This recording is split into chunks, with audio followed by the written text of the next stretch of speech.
The voice of the 911 dispatcher crackled through Margaret Henderson's phone as she stood trembling on my front porch, her designer heels slowly sinking into the welcome mat. She shrieked into the receiver with a pitch high enough to shatter glass, claiming I had attacked her, and that she had uncovered evidence of criminal activity in my home. What she conveniently omitted was that she had just broken into my locked safe and stolen classified FBI documents tied to an active federal investigation. But let's rewind for a moment. My name is James Mitchell. 3 months ago, I relocated to the edge of Willow Creek, a picture-perfect town with a homeowners association so uptight they once fined a resident for leaving their trash cans out 6 minutes past pickup time. My ranch sat barely inside their jurisdiction, but close enough for them to treat me like one of their own.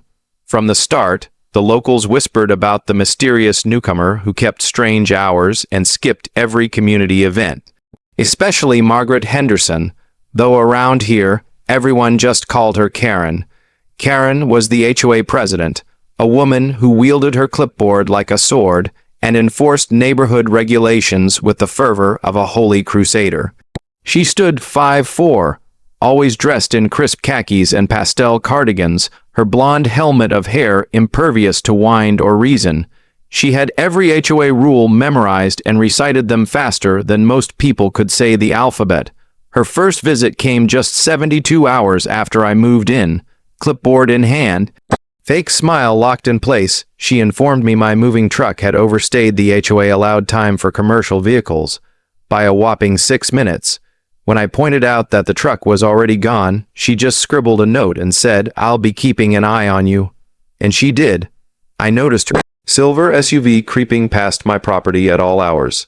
Sometimes she stopped to snap photos. Once, I caught her peering through my workshop window. When I confronted her, she claimed she was inspecting for fence violations. It escalated quickly. I started seeing her in town, lurking behind shelves at the hardware store, loitering at the feed supply shop, sipping lattes while watching me from the corner of the coffee shop.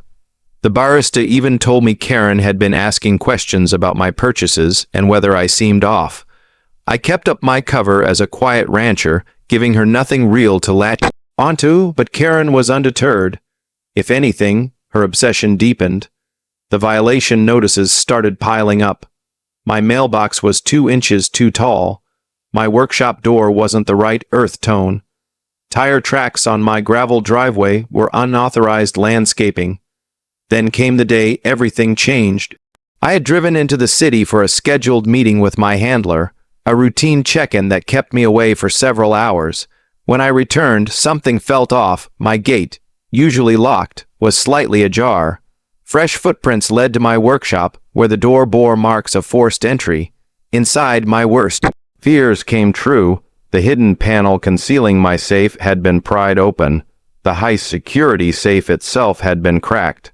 Gone were 3 encrypted flash drives, containing surveillance footage, financial records linking key suspects to a crime syndicate, and months of wiretap recordings. 18 months of undercover work, stolen. I checked the hidden camera in the workshop. It showed everything. Karen had used bolt cutters to get in, rummaged through my equipment, and uncovered the false panel. Then, with startling technical skill for someone who claimed she barely knew how to use email, she used a black, market-safe cracker to open the safe. Her face twisted from triumph to horror as she saw the FBI markings on the documents. But instead of reporting her find, she stuffed everything into her oversized handbag and fled. And that brings us to now. Karen standing on my porch, screeching into her phone about the dangerous man next door. According to her, she'd heroically uncovered suspicious activity and been attacked in retaliation. I opened the door just as she began describing imaginary injuries to the dispatcher. Her eyes locked on mine, calm, unbruised, clearly not the violent threat she'd claimed. She stumbled backward in shock. Without a word, I raised my phone and hit play. On the screen, Karen breaking into my property, cracking open the safe, committing felony after felony, all in crystal clear high definition. Her voice faltered on the call. Dispatcher, growing skeptical, began asking tougher questions. Moments later, sirens split the air, but these weren't local police cruisers. A caravan of black SUV with federal plates screamed up the driveway. Tactical, vested FBI agents leapt out, securing the area with practiced efficiency. Karen's jaw dropped. She opened and closed her mouth like a stunned goldfish. The lead agent, a severe woman with grace, streaked hair in a no-nonsense bun, approached her. "I'm Special Agent Patricia Chen," she said flatly. "You are now part of a federal investigation." Karen stammered that she was just doing her duty as HOA president, investigating a suspicious neighbor. Agent Chen wasn't buying it. She listed the charges: felony breaking and entering, theft of federal property, obstruction of justice, evidence tampering. Each one carried years of prison time. More agents arrived. They found Karen's purse in her SUV, the stolen documents still inside. Her laptop and phone were seized. So was the safe, cracking device. Meanwhile, stunned HOA board members gathered across the street, silently watching the once feared president get read her rights. Word spread fast.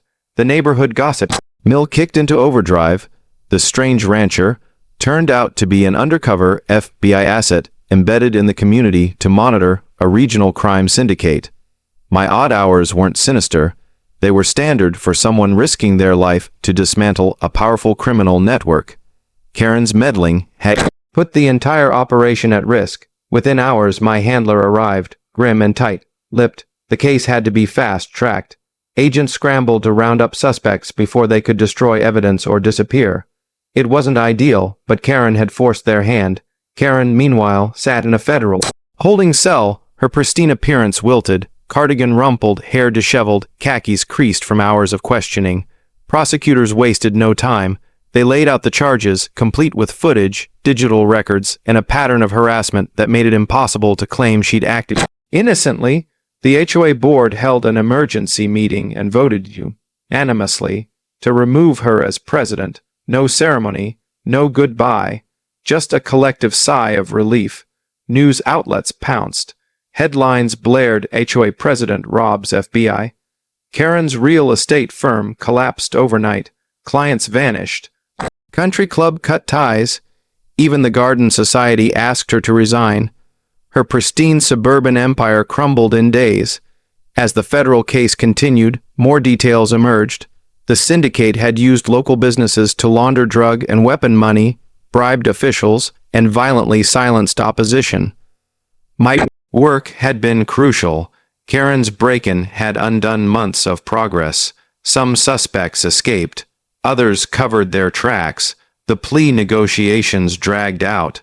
Karen's lawyer argued she had meant well, just an overzealous citizen concerned about her community. Prosecutors weren't moved. They detailed the damage, wasted resources, compromised operations, criminals slipping away. At sentencing, Karen stood before the judge, a shell of her former self. Gone was the smirking enforcer of HOA law. The judge, unimpressed, noted the irony.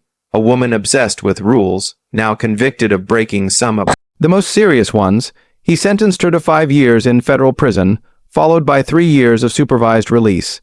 He levied $250,000 in fines and ordered restitution to cover the damage. Karen's hands trembled as the sentence was read. Her reign was over, all because she couldn't mind her own business.